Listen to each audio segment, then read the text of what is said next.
And U.S. companies, as a result, while at one point were in the lead, were largely driven out of the market due to their inability to compete on price because China subsidized its drone industry. So they were able to engage in flooding the world market, including the U.S. market, with low-cost drones.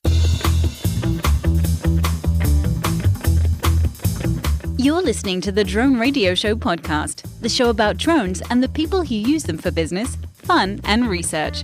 Hosted by Randy Goers.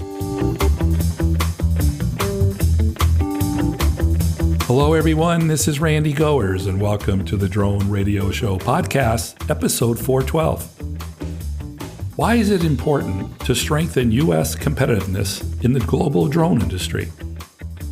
For that question, we head to Washington, D.C. to speak with Michael Robbins, Chief Advocacy Officer at the Association for Uncrewed Vehicle Systems International. AUVSI is the world's largest nonprofit organization dedicated to the advancement of uncrewed systems and robotics. It represents corporations and professionals from more than 60 countries involved in industry, government, and academia. AUVSI members work in the defense, civil, and commercial markets. Since joining AUVSI in 2020, Michael leads all advocacy, strategic communication, and cybersecurity initiatives for the organization. In 2015, he co-founded a business consulting firm, Intrepid, and serves as its Chief Operating Officer. Prior to starting Intrepid, Michael served as Managing Director of Government and Public Affairs at the Airline Pilot Association International. Before that, he spent a decade in the office of the late Congressman John Dingell in Michigan, where he served as the Chief of Staff. Michael serves on the board of the Greater Washington Aviation Open and the National Advanced Mobility Consortium. He holds a bachelor degree from the University of Michigan and a master's degree from Georgetown University, and is an officer in United States Navy Reserve. In this episode of the Drone Radio Show, Michael talks about efforts to strengthen U.S. competitiveness in the drone industry and why this is critical for economic and security reasons. But before we hear from Michael, I want to stress that your support is the heartbeat of my podcast. Every episode is crafted with you in mind, and your generous donations ensure I can keep delivering the content that you love. Whether it's the price of a coffee or a more substantial contribution, every bit helps to defray the cost of production. Donate today and be a vital part of the podcast's continued journey to greatness. And for a limited time, donate $100 or more and receive an official Drone Radio Show coffee mug. To donate, go to droneradioshow.com/donate. And if you can, please subscribe to the podcast on your favorite platform and leave a nice review and rating on iTunes. It really helps improve the podcast ranking among the many thousands of active podcasts today. And by the way, if you have an idea that would make a great podcast story, contact me at randy@droneradioshow.com. So let's learn about efforts to increase U.S. competitiveness in the drone industry with Michael Robbins of AUVSI. Let's pick up the interview where I asked Michael to introduce himself. I am Michael Robbins, and I am the Chief Advocacy Officer at AUVSI, the Association for Uncrewed Vehicle Systems International. At AUVSI, I oversee all of the government affairs and communications efforts in both commercial and defense, and at the state, local, tribal, and federal levels. Michael, most people are familiar with AUVSI, but can you tell us a little bit about the organization? AUVSI actually has been around for over 50 years now. It was originally founded in 1972 at Wright-Patterson Air Force Base with some folks that were interested in using remotely piloted aircraft in the Vietnam War. It has evolved pretty dramatically since our early days. To today, we are the largest trade association representing uncrewed systems, autonomy, and robotics in the world. As mentioned earlier, we represent companies operating in the both commercial and defense spaces, as well as civil operations, academia, research. Really, if it touches anything uncrewed, robotic, autonomous, there's a good chance we're touching it in some way and very likely advocating on their behalf. At our core, we are an advocacy organization. We're a 501c6, which means we can lobby government to ensure that policies at all levels of government are in place to enable operations for uncrewed and autonomous systems. So that at times is regulatory policy, at times it's funding, all different types of things that ensure our industry can continue to grow and thrive. One of the objectives of AUVSI is to promote and support a competitive UAS market in the United States. We hear a lot about China and how their drone industry is a threat to American competition. Can you elaborate on this? Yeah, since the days of Orville and Wilbur Wright, the U.S. has been the world leader in aviation, except in one area, and that is in uncrewed aircraft systems or drones.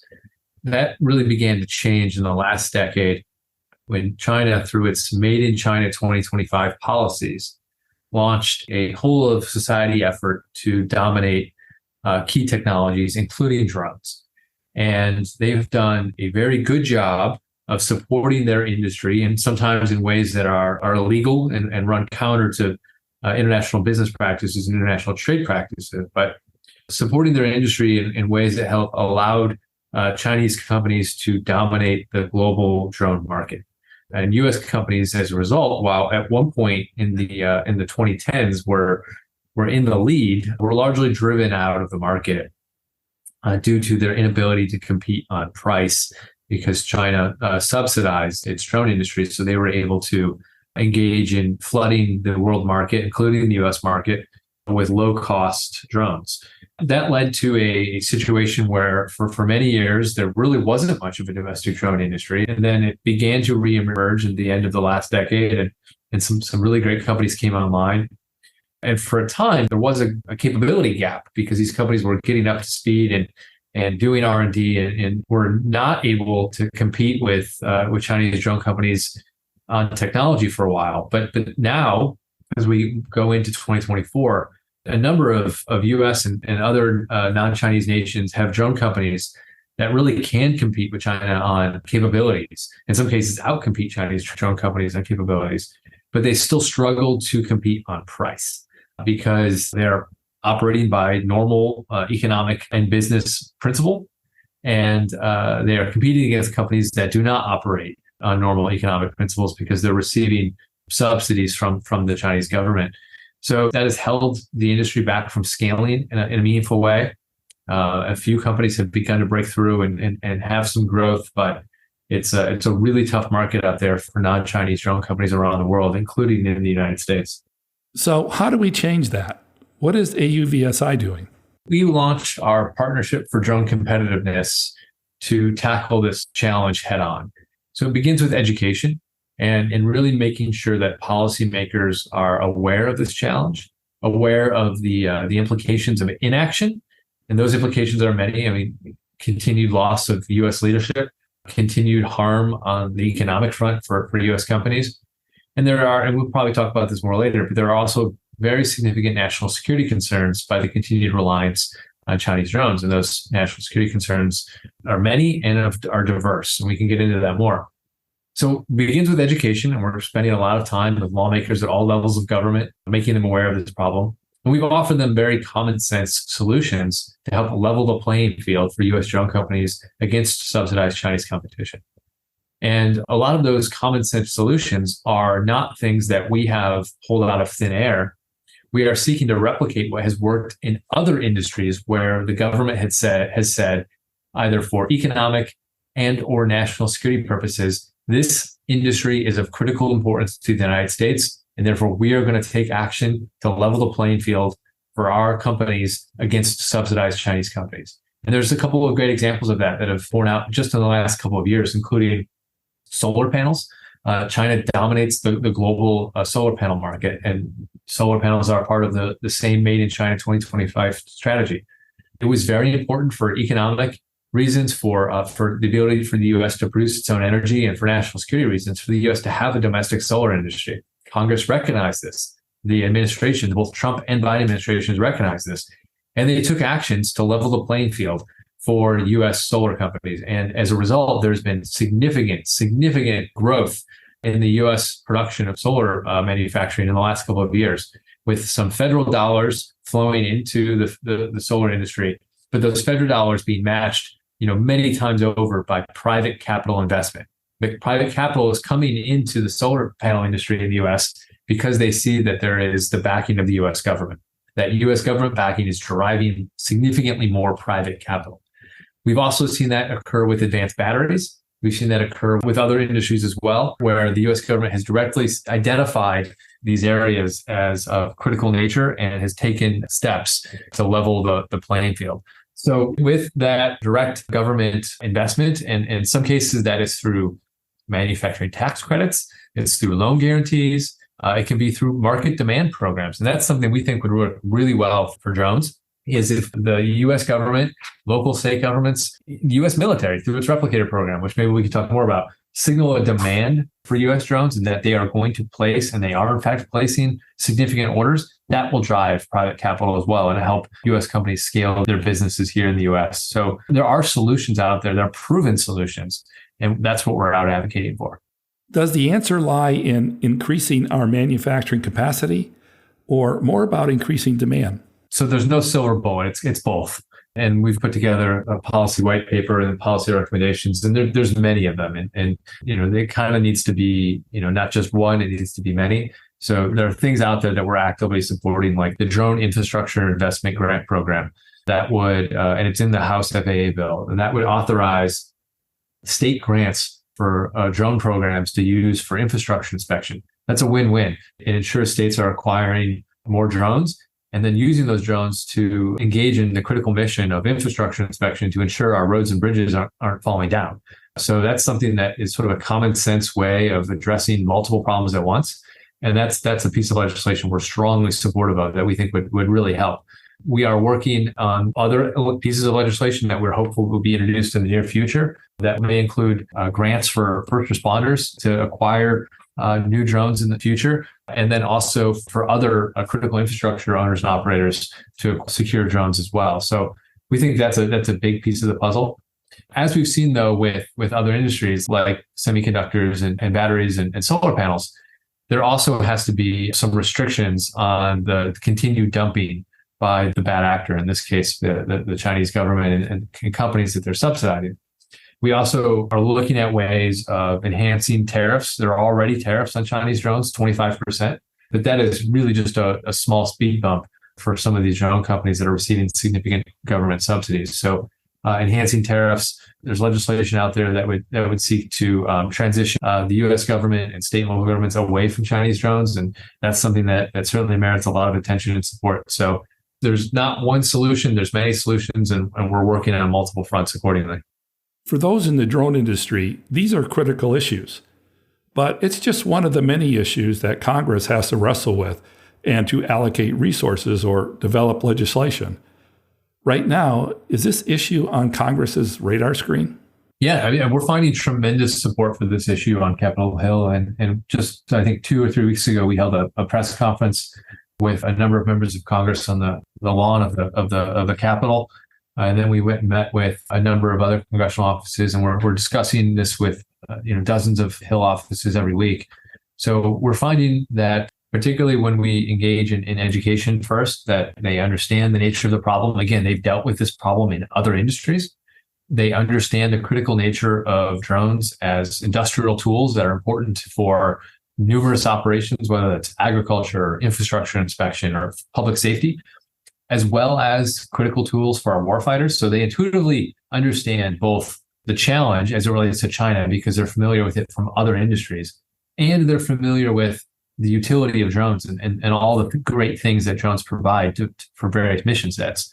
So when we combine those two, they intuitively understand, like, yep, this is something that deserves our attention. Yep, this is something we need to take action on. So I think we're going to see some action on some critical pieces of legislation here at the end of the year, including the Drone Infrastructure Investment Act that I mentioned earlier, the DIG Act, as well as like the American Security Drone Act, which is going to be likely included in the National Defense Authorization Act. So we're going to have some strong momentum here, I believe, at the end of the year with some really great pieces of legislation. Who are some of the manufacturers that are working on this initiative? We've got on our website all of our partners listed for the Partnership for Drone Competitiveness. I think we're up to about 35, 36 companies now, and it's a very diverse group of companies that include both drone platform manufacturers like Watts Innovation and Whisper and Workhorse, Red Cat, which is the maker of Teal and other drones, Skydio, Hoverfly, Dragonfly, Aero Environment. And then we have others that are building some of the components and involved in, down the supply chain a little bit, including like Silvus Technologies and others that are also a very important piece of this as well as those component makers. So, we're not just out there working on behalf of the drone platform manufacturers like Valor Robotics and like Skyfish and Vision Aerial, but also their suppliers as well, because they need to be able to have access to components, whether that's communications technology or whether that's batteries or electronic speed controls, all of the components that make up these drones. If they're not being produced by the manufacturer directly, they have to source them somewhere. And we believe that for economic and national security reasons, to the greatest extent possible, they should be sourcing them from the United States or from allied nations. Yeah, and if we can strengthen our manufacturing base and produce products users want, then that opens the door to exporting new products throughout the world. So there's a potential huge economic return. And that's the way we hope it will go. And as I mentioned at the top of the show, we've been that world leader in aviation since the dawn of aviation. We have a tremendous domestic industry that provides hundreds of thousands of jobs to the American people in producing commercial aircraft like at Boeing, general aviation aircraft at companies like Cessna, business aviation aircraft like Gulfstream. Where we fall significantly short is in the UAS space, and that is the future of aviation. So falling short on that now will have serious long-term ramifications for both the U.S. economy and national security in the future, which is why it's important to pay attention to this now so that we can again be a leader in all areas of aviation, including drones. And as you noted, be a net exporter of drones. We're a long way away from that now, but we definitely see a way where we can get there in the medium-term future. You mentioned a couple of legislative initiatives that I'd like to talk about. The first is the Drone Infrastructure Act. Can you tell us about it? Yeah, the DIG Act is the grant program for state governments and includes local and tribal governments as well to use U.S.-made drones for critical infrastructure inspection and construction.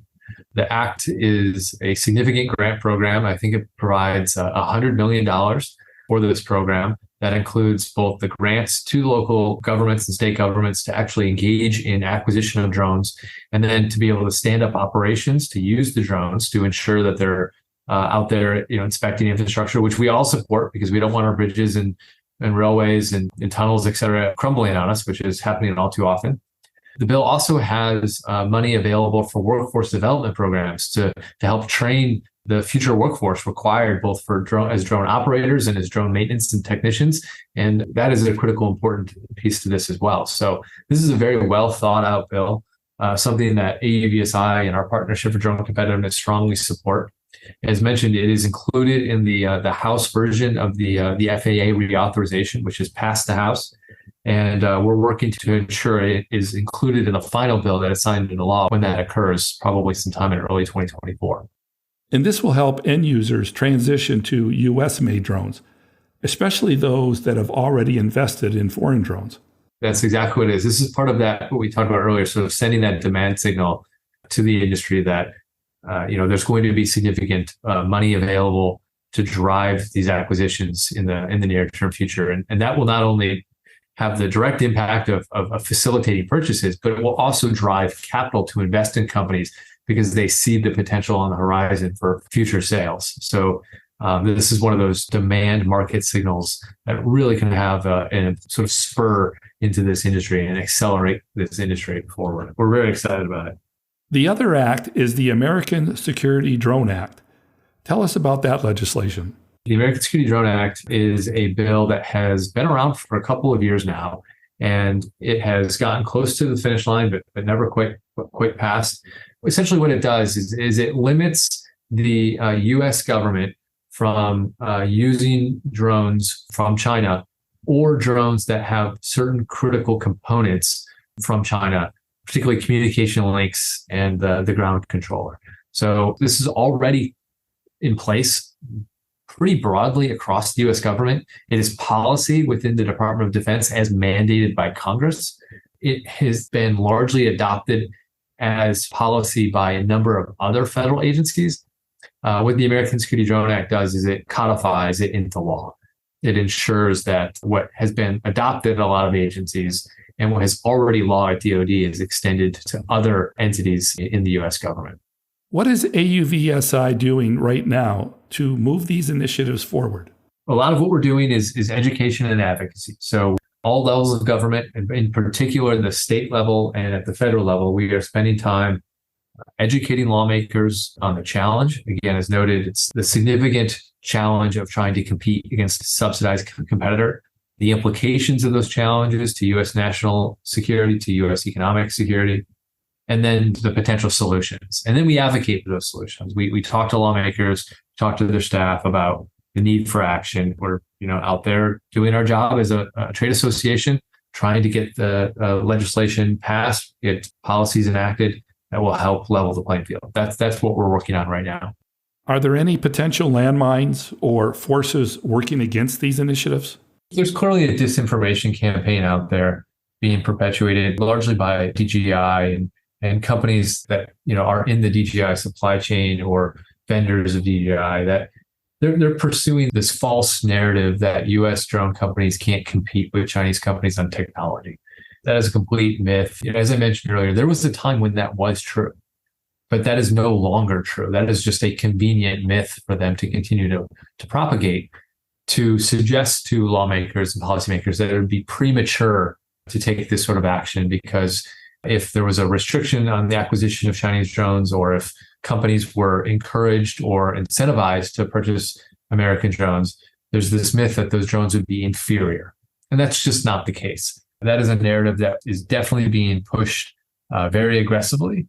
And we have to spend a fair amount of time educating lawmakers at all levels of government to that not being true. Thankfully, we've got, as mentioned, a very diverse, strong coalition of drone companies that are often with us at the table, showcasing their technology and being able to demonstrate, that just isn't true. And their drones are very capable and can perform as well as, if not better than, Chinese drones. So that is something that we have to overcome. But with our education campaign, we are rapidly overcoming that narrative.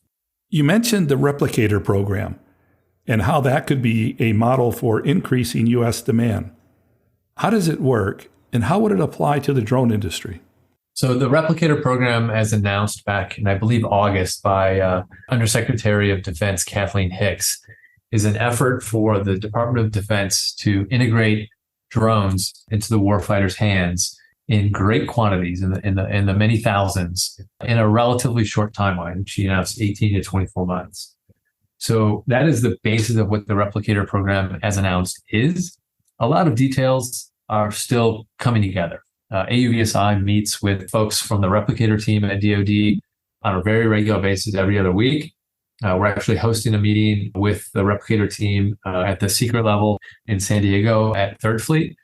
And we're doing it, I think, as much as we can to both support the program and its goals, because we are strongly support the goals of Replicator, as well as get information on the program as it becomes available out to the community. In part, some of the information remains at the secret level because there's certain information that the U.S. government just does not want shared with our adversaries on what Replicator is doing specifically.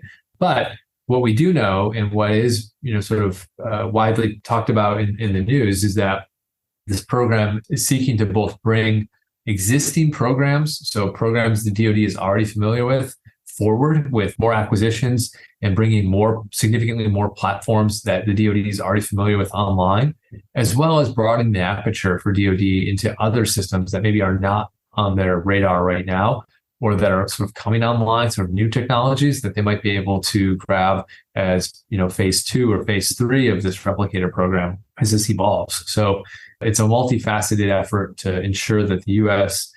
military specifically is doing a better job of understanding the technology that's available and integrating it into the force in a much more rapid way, as opposed to traditional acquisition processes, which tend to be very, very slow and very, very cumbersome.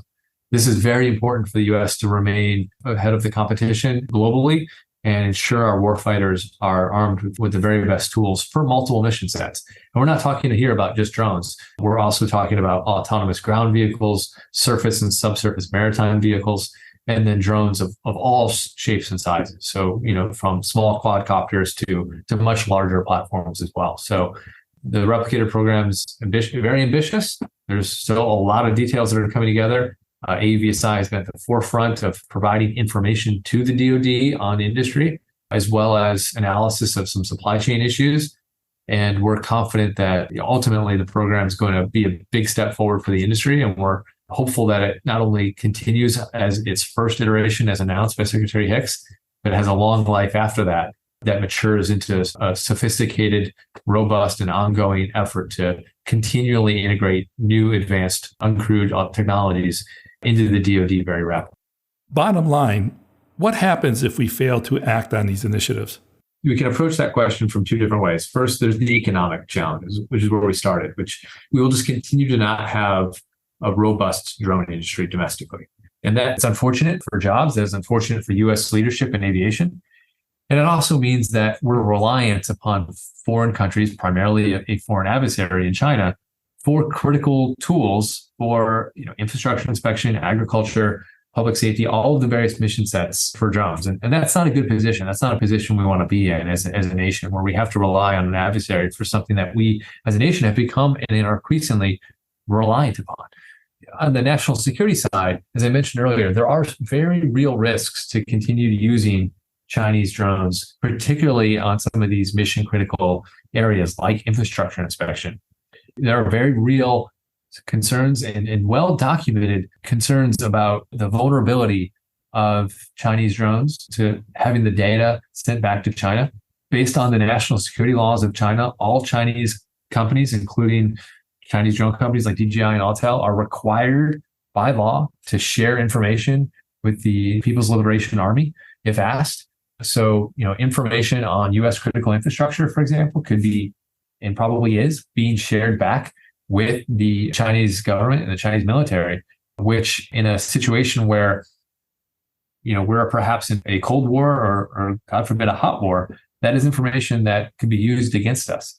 In the same way, we have many thousands, maybe many millions of Chinese drones in this country that could be turned off with a simple software update. So if we're completely reliant upon these Chinese companies for our drone industry because we have not built up a domestic industry, and then we get into some sort of a conflict with China, with a simple software patch, all those drones become rendered useless. Then we not only don't have a domestic drone industry, we don't have any drones at all.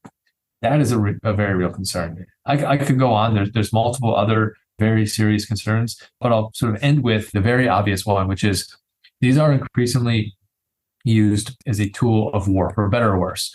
Nobody likes war, but it is inevitable and it is a part of life. And there are multiple ongoing conflicts around the world right now where drones are playing a critical role on the battlefield.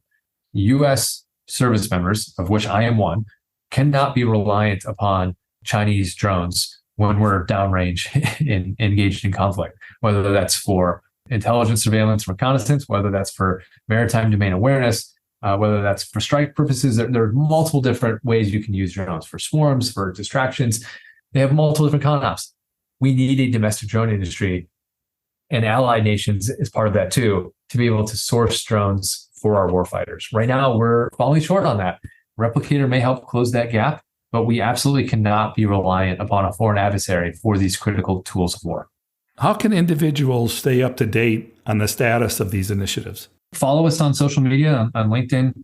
Follow the AUVSI page. We post a lot on there. And we have, of course, Twitter, I guess it's X now, and other social media platforms too. But LinkedIn is where we share our most information. You can sign up for our newsletters. We send out a daily e-brief that often summarizes the work that we're doing. That is of great importance, being able to communicate out to the industry on a daily basis, the things that we're working on. If companies are interested in being involved in the Partnership for Drone Competitiveness, there's an intake form on our website. where you can submit and get involved directly in our partnership, or even better, become a member of AUVSI, either at the individual level or as an organizational level, and join us at our advocacy table and help drive this policymaking and engage in these advocacy efforts with us. We're only as strong as our members. We have a very, very robust membership right now, but always looking to add to that. And for my final question, Michael, what message would you like to leave regarding the future of the drone industry? I am very confident about the future of the drone industry because policymakers at all levels of government understand the risk of not having a robust domestic drone industry, the risk to national security, the risk to economic security, and the risk to the multiple mission sets, whether that's for warfighters or public safety, agriculture, infrastructure inspection. They see the challenge, and they are very motivated to find a way forward that is in common sense, that helps the U.S. transition off of Chinese drones, away from unsecured drones, and towards American drones. So I am betting on the U.S. industry and betting on U.S. manufacturers, and know that in a short time, we will again be the world leader in this area. That's it for episode 412 of the Drone Radio Show. I hope you enjoyed hearing from Michael Robbins of AUVSI. I want to thank Michael for taking the time to speak with me. If you want to learn more about AUVSI or want to connect with Michael, check out the webpage at auvsi.org. If you like the Drone Radio Show, then please subscribe and share. Write a glowing review on iTunes. And if you're able, donate to keep the podcast going. Go to droneradioshow.com/donate. And thanks for listening. Your support means a lot to me, and I hope you'll listen to more episodes of the Drone Radio Show podcast to hear how others are using drones for business, fun, and research. For the Drone Radio Show, I'm Randy Goers.